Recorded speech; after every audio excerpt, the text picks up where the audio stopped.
When Meghan Markle stepped forward with a velvet box in hand and a quiet fury in her voice, no one at Windsor expected the explosion that would follow.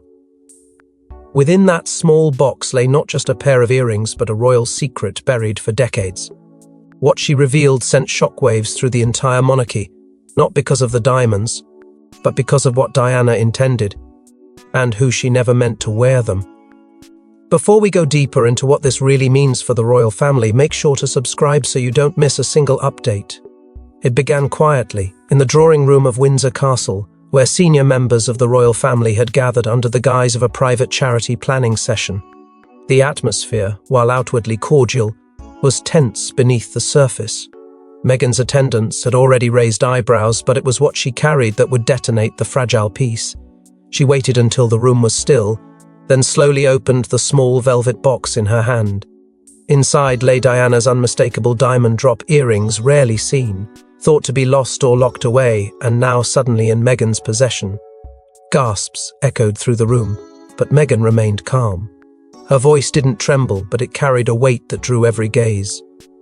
"These were never meant to be buried in a vault," she began. "They were meant for a future that Diana hoped for. A future she feared might never arrive." In her other hand, Meghan held a folded note, creased from time but preserved like treasure. It was, she claimed, from Diana herself, a handwritten letter that had never reached public eyes. All eyes turned toward the note as Meghan unfolded it, her hands steady, her voice deliberate. She read aloud a portion that struck with surgical precision. "To the child of the one who continues the fight I never could finish, this belongs to her. Let her wear it when they try to silence her too." The implication was devastating. The earrings were not just jewelry, they were a message, a legacy. And most shocking of all, they had been intended directly for Lilibet, bypassing tradition, bypassing the line of succession, bypassing even William and Kate. Camilla's expression darkened, first tight-lipped and unreadable, but unmistakably shaken. William's face reportedly turned pale, his jaw clenched as he leaned forward, perhaps searching for some denial or contradiction that never came. Meghan's poise remained unshaken. Harry stood behind her, not speaking, but his silence thundered just as loud. The moment was not a request for acceptance, it was a declaration. Diana had spoken through Meghan, and the weight of her words unseated the very foundation of inherited power. Tension gripped the room like a vice. Senior aides shifted uncomfortably.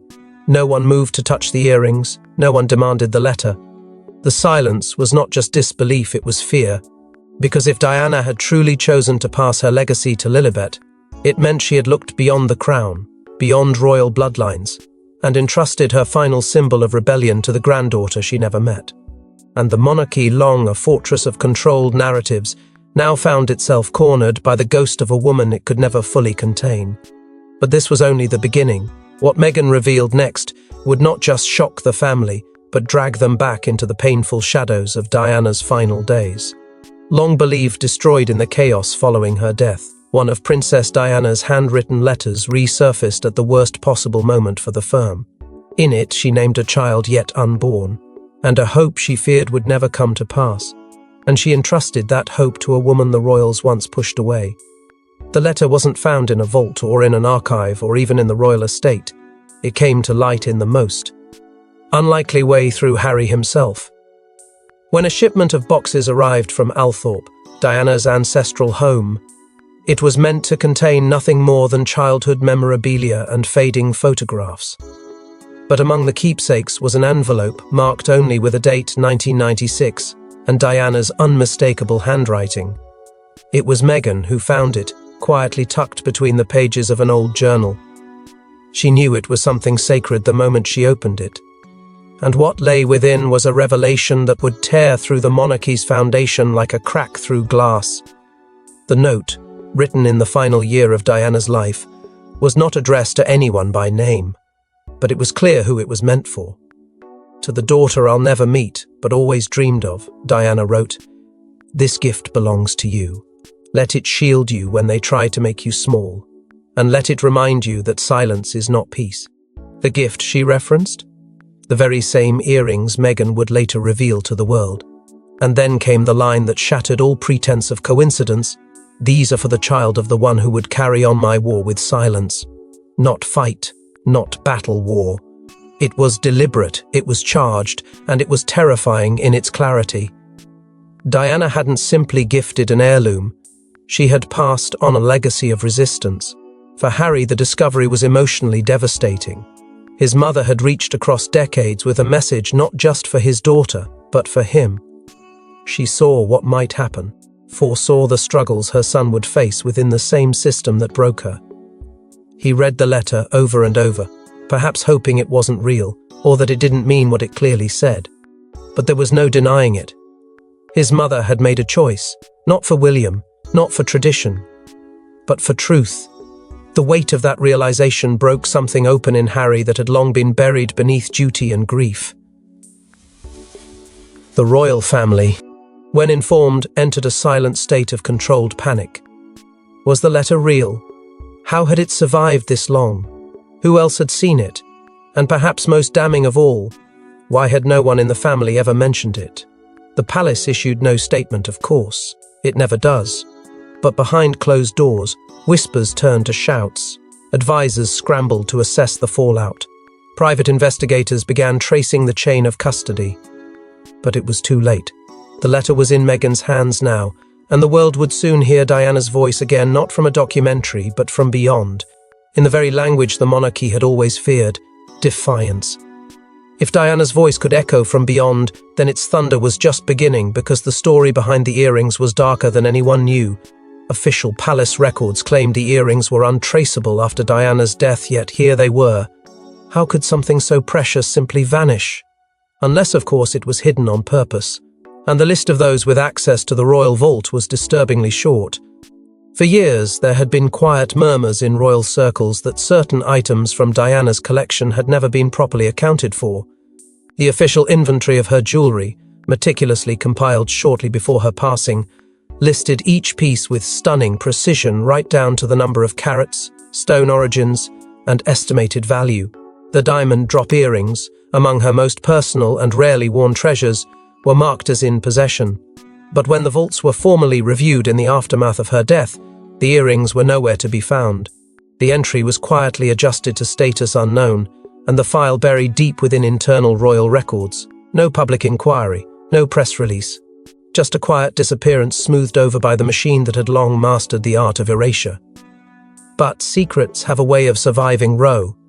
Yal's silences. New evidence suggested that the earrings had not simply gone missing.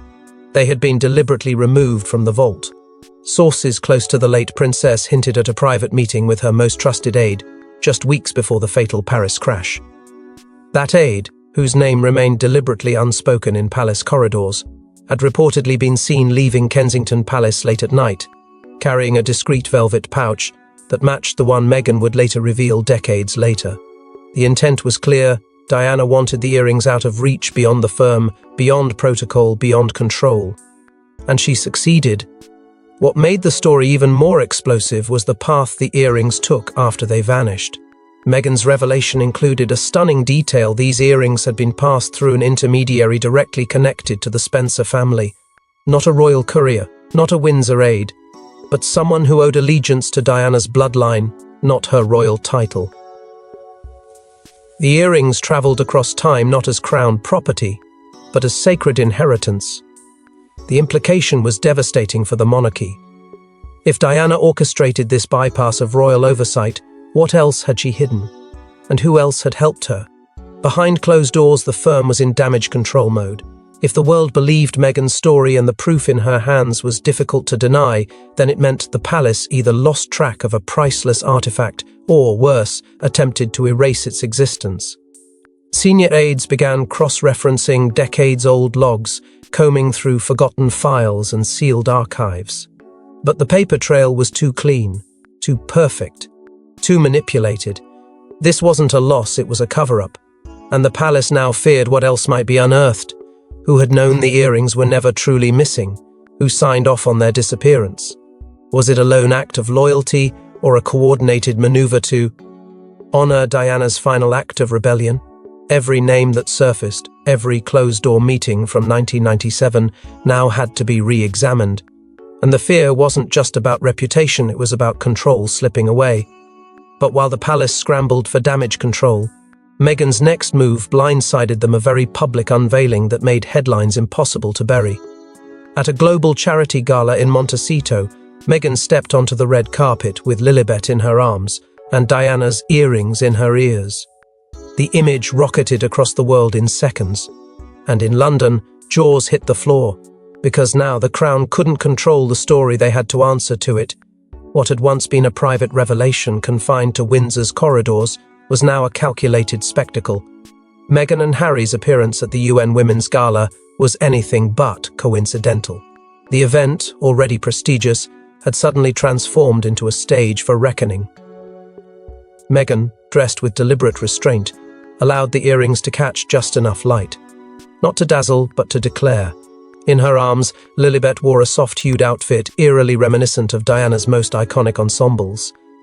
The symbolism wasn't subtle, it was surgical. Within moments, the internet erupted.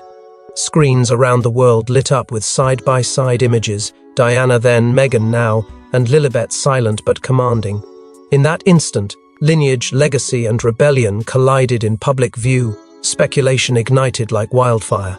Was this Meghan's answer to the whispers? Her refusal to be erased? Or was it something more, a message to the monarchy that Diana's voice had found new resonance through her granddaughter? The earrings, once silenced in velvet, now sang through every image. Commentators scrambled to unpack the meaning. Journalists dissected every detail of Lilibet's look. Supporters hailed Meghan's defiance. Critics called it a calculated provocation. But even the harshest skeptics couldn't ignore the shift in power. Meghan didn't just wear the earrings, she weaponized them. She made them speak. Back in London, the palace scrambled. Official sources attempted damage control, insisting the earrings were never listed among the royal heirlooms and that any inheritance claims were purely personal matters. But there was no discrediting the letter, no refuting the visuals. And most damning of all, there was no explanation for how Diana's long-lost earrings ended up on her granddaughter in a setting more powerful than any coronation, the court of public opinion. For the monarchy, this wasn't just about jewelry, it was about losing the ability to shape the story. Public sentiment surged. Where once Meghan had been viewed with suspicion, now she was embraced as a woman carrying the torch of a legacy the monarchy tried to extinguish. Polls reflected a startling shift. Younger generations hailed her boldness, praising the decision to let Lilibet stand not as a footnote to a fractured family, but as the symbol of a silenced matriarch's final wish. The conversation wasn't about whether the earrings were rightfully hers. It was about why it had taken so long for Diana's truth to reach the surface. And while the world applauded the quiet thunder of Meghan's rebellion, the walls of Buckingham trembled under the weight of what came next. Because beneath the glittering defiance was a silent war brewing within the House of Windsor, one that reopened Diana's deepest wounds and exposed loyalties no one expected. When William saw the earrings, it wasn't just about inheritance, it was betrayal. To him, they were part of their mother's legacy meant for unity, not spectacle. But to Harry, they were a final message from the mother who knew he'd need a weapon against the institution she feared most. Behind closed doors, the temperature dropped to sub-zero. William's fury was not theatrical, it was deeply personal. A storm that had brewed beneath years of strained smiles and uncomfortable silences. He accused Harry of turning Diana's memory into a weapon, of using a sacred keepsake for media theatrics and personal revenge. The earrings, he said, weren't supposed to make a statement, they were meant to rest within the family, not be displayed as a banner in a war against it. To William, Diana's legacy was a wound he had tried to mend with silence. To see it reignited in a global media spectacle felt like sacrilege. But Harry stood firm. His voice, though measured, was edged with years of buried pain. She didn't leave them for the crown, he said. She left them for Lilibet. His words echoed like a rupture through the family's carefully managed facade. For Harry, this wasn't about symbolism. It was about survival. Diana had seen it coming, the coldness, the marginalization, the attempts to contain anyone who didn't conform. She had written her fear down, wrapped it around diamonds, and asked her future granddaughter to carry it forward. To Harry, honoring that wasn't betrayal, it was redemption.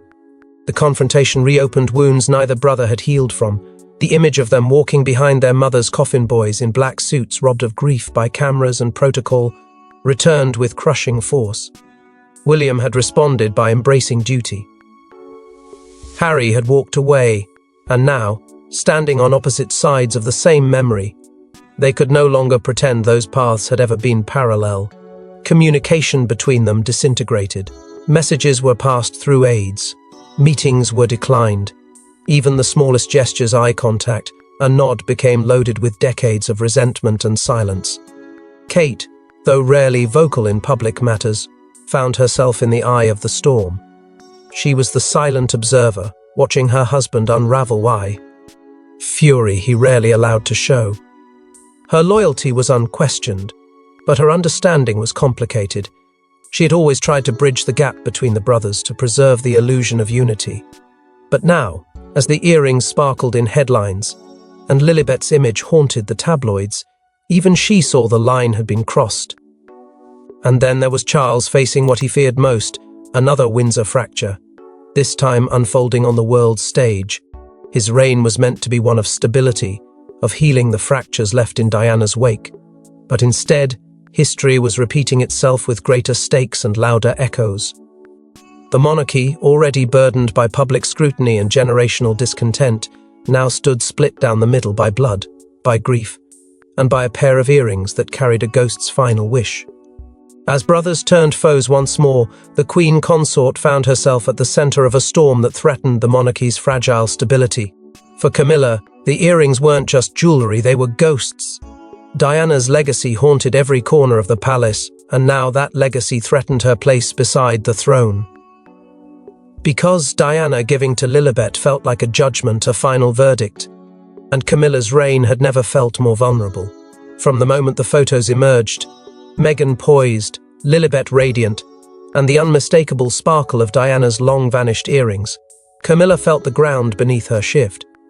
She had spent decades reshaping her image, working behind closed doors to erase the public's memory of her as the interloper. She had been patient, strategic, composed, but no amount of quiet diplomacy could shield her from the force of Diana's posthumous resurgence. The press, always hungry for blood, wasted no time. Headlines whispered of Diana's revenge, as if the late princess had risen to reclaim her place not with words, but through the innocence of a child, and the resolve of the woman the monarchy once cast aside. Inside palace walls, the anxiety was no longer private. Advisors met in hushed circles. Camilla and Charles convened in backroom strategy sessions, not about diplomacy or statecraft, but about damage control. The question wasn't if the monarchy had been shaken, it was how long they could contain the fracture. The growing symbolism around Lilibet terrified them. She was no longer just Harry's daughter, she was becoming Diana's spiritual heir in the public imagination. And in a monarchy built on symbolism, that kind of shift was seismic. Camilla's fear wasn't rooted only in the past, it was in the future. A future where her legitimacy would forever be compared to the memory of the woman she could never eclipse. Public approval ratings began to dip, subtly but steadily. Commentators debated whether the public's warmth toward Camilla had been conditional all along, dependent on silence, on forgetting, on moving on. But the earrings changed that. They brought Diana roaring back into the cultural bloodstream, and Camilla, despite her crown, found herself on the defensive. The palace's communications team, well practiced in soft denial, began planting carefully worded stories suggesting the earrings' origin was murky at best. Reports surfaced hinting that Diana had made verbal statements about dividing her jewels differently. These weren't outright accusations, just whispers meant to sow doubt, to muddy the waters, to dull the shine. But Meghan refused to play their game. She issued no statement, called no press conference, gave no interviews. Instead, she let the silence speak louder. The earrings speak for themselves, she told a friend, who promptly leaked the quote to the press. And they did. Every image, every article, every debate only magnified the one truth the palace couldn't outrun. Diana had made her choice, and that choice bypassed them. Meghan didn't have to argue for authenticity. She simply had to exist in it. And Camilla, for all her quiet efforts and royal rituals, couldn't counter the force of Diana's enduring myth. But the past has a way of resurfacing, and Diana's legacy wasn't finished speaking because another player had just entered the stage, Sarah Ferguson. In a surprising twist, Sarah Ferguson stepped forward with a confession of her own. Diana had spoken of a granddaughter she longed for, years before Meghan entered the family, and what she said then would shatter any doubt about Diana's intentions. It wasn't a press statement or palace leak. It came from a quiet, carefully timed interview off the record, but swiftly echoed through back channels and insider columns. In a moment of rare candor, Sarah Ferguson, long estranged from the inner royal circle, yet never truly detached from its secrets, revealed a conversation she had carried in silence for over 2 decades. According to Fergie, Diana had once mused in one of their final heart-to-hearts about the child she feared she would never live to meet.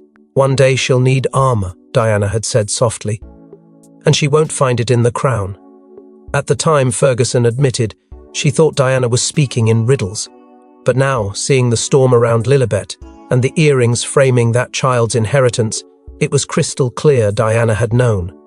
And Diana had chosen. Sarah's words sent tremors through the media world.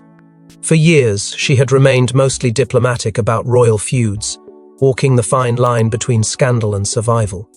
But this was different. She wasn't gossiping, she was testifying. With her voice added to the narrative, doubts about Meghan's claims began to evaporate. Journalists started revisiting Diana's final years, analyzing patterns, intentions, and the quiet war she had waged against the eye.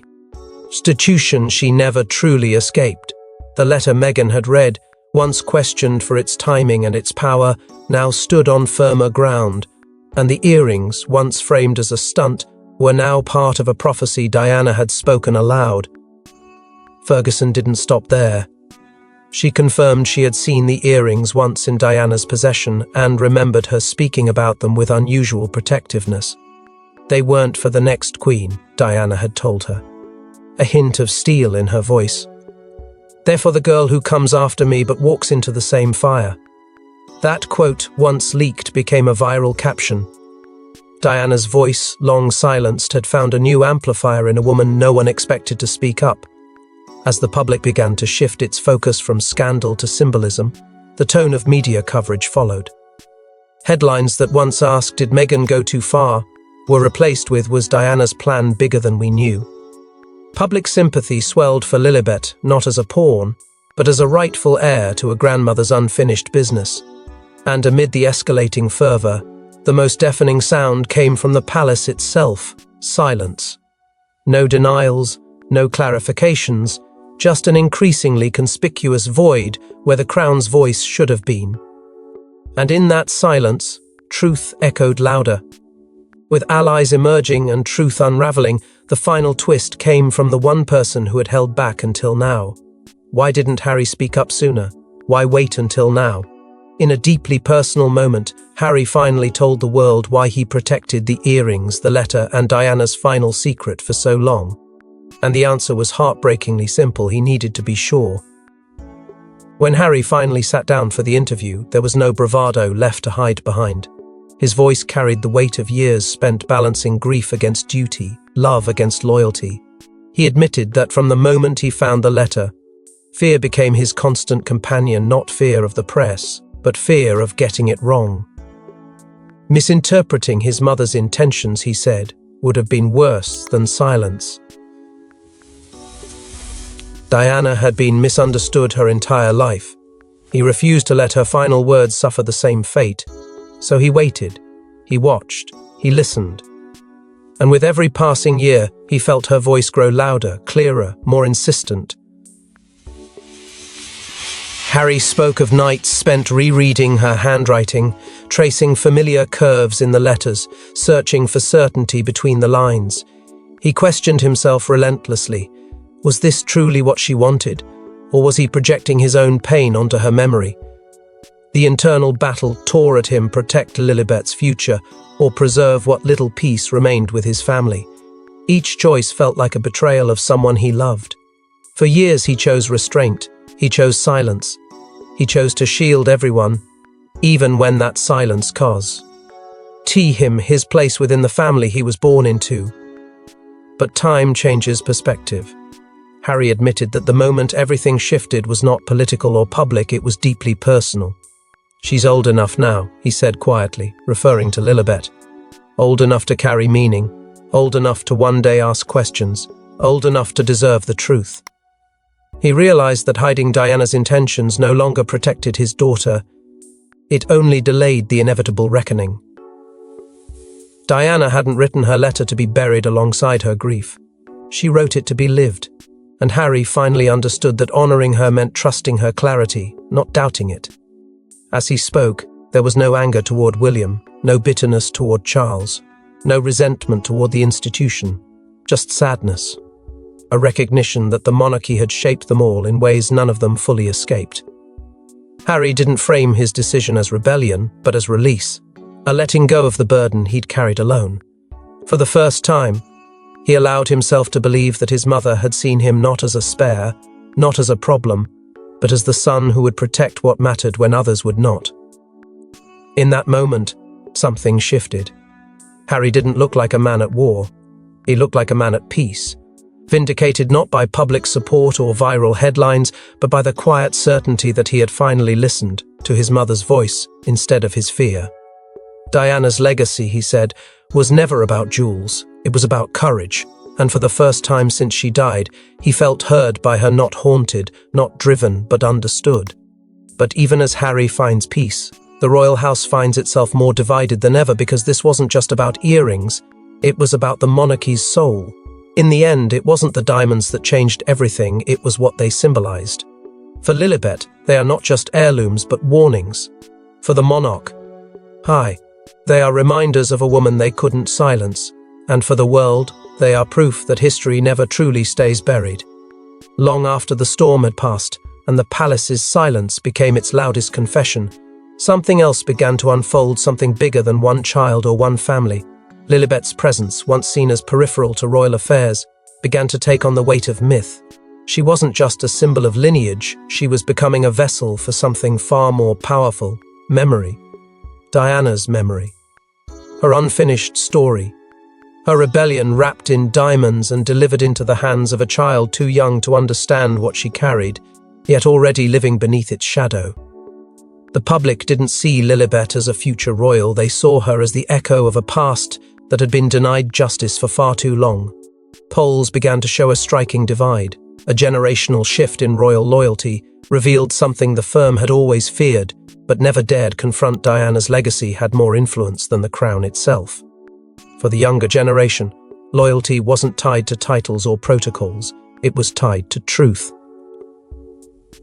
And truth now had a face, a name, and a pair of earrings that could no longer be denied or rewritten. Every time Lilibet was photographed, every time her name trended, the palace's silence became a statement of its own. The absence of rebuttal wasn't strength, it was surrender, an unspoken admission that Diana's voice had not only survived, it had multiplied. And then came Meghan's final remark, quiet but crushing: she left them for love, not power. 6 words that dismantled every attempt at discrediting her. The earrings weren't about status or revenge, they were about protection. They were Diana's way of saying, "I see what's coming, and I will not let her face it alone." In those words, the world didn't just see a mother, they saw a prophecy fulfilled. Lilibet, without ever speaking a word, had become the living proof that love, when buried deep enough, can outlast even the most brutal institutions. Yet the question remained, unspoken but looming: what will Lilibet do with that legacy? Will she reclaim the monarchy's soul, reshape it in her grandmother's image, or will she reject it entirely, walking away from the institution that never protected the women it feared most? No one can answer that yet. But one thing is certain: Diana's legacy was never about the crown. It was about courage.